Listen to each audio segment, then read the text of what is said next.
Good afternoon, everybody.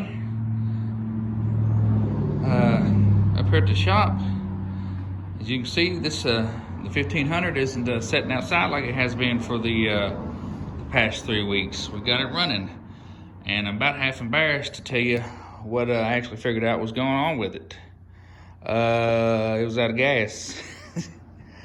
Whenever I put the new gas tank in it and fuel pump and everything, I probably only put about 2 or 3 gallons in it because that's all we had sitting around. And I drove it around, let it run a little bit. And where I parked it, it was kind of on an incline with the nose facing downhill. And I think it got to the point where it was just so low that it started to pump out and shut off. And that's why I never would start again because it was too low on gas. So we put some gas in it and it started. And I feel like an idiot for not thinking of that sooner. But my mind usually goes to thinking the worst whenever I have a problem with anything. So let's fire it up.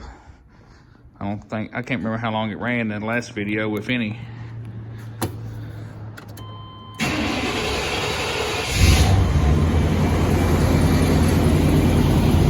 Yeah. Running great. Headlights work and everything, even after sitting for 12 years.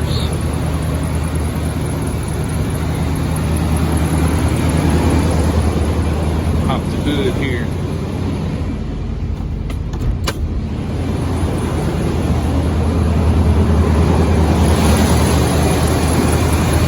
That works. What if my little accessory light still works here? Hey! Work light works too. How about that? I'm happy. Got another running truck in the fleet now. I'm going to have to get the brake issue addressed. I think what's going on is my rubber hoses have started breaking down and collapsing, and it's not letting pressure completely come off of the brakes whenever you let off. So I think my front wheels are actually sticking because the back wheels are spinning, but the truck didn't want to go. So I just went ahead and bought all the rubber hoses for the truck, the 2 front and 1 rear, and I'll replace those. I'll shut it off before I can hear myself talk here.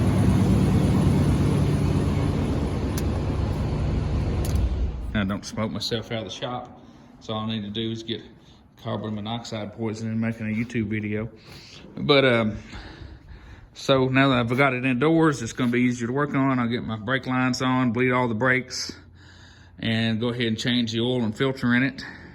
And then all I got to do is the big ticket item to save up money to get some tires on it to trust to go up and down the road. And it's getting hard to find 235, 75, 15s just laying around now. You know, a decent used tire, because people use them up for the trailers, and they don't really put them on any new vehicles anymore. So I'm probably just about going to have to buy a new set of 235 75s to stick on it, because I'd like my tires to at least match.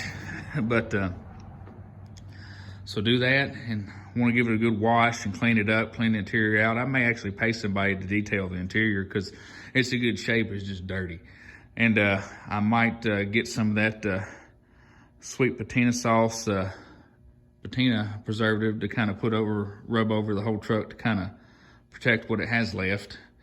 It's not the passenger side is better paint-wise, really. It doesn't have as much of the black coming off, but the cab corner is worse on this side. But the roof and the hood, it's about like every 90s vehicle back then. I think they may even had a paint recall on these. It's not quite as bad as all the Dodge stuff was back in the 90s. I know you'd see Caravans that weren't even 5 years old with not a stitch of paint on the roof of them. But, you know, it's not bad for what it is. Eventually I have to get me a windshield. This one's got a big old crack running across there, but I don't think it's leaking, so it'll be all right. But I don't think there's much else to show as far as walking around it. But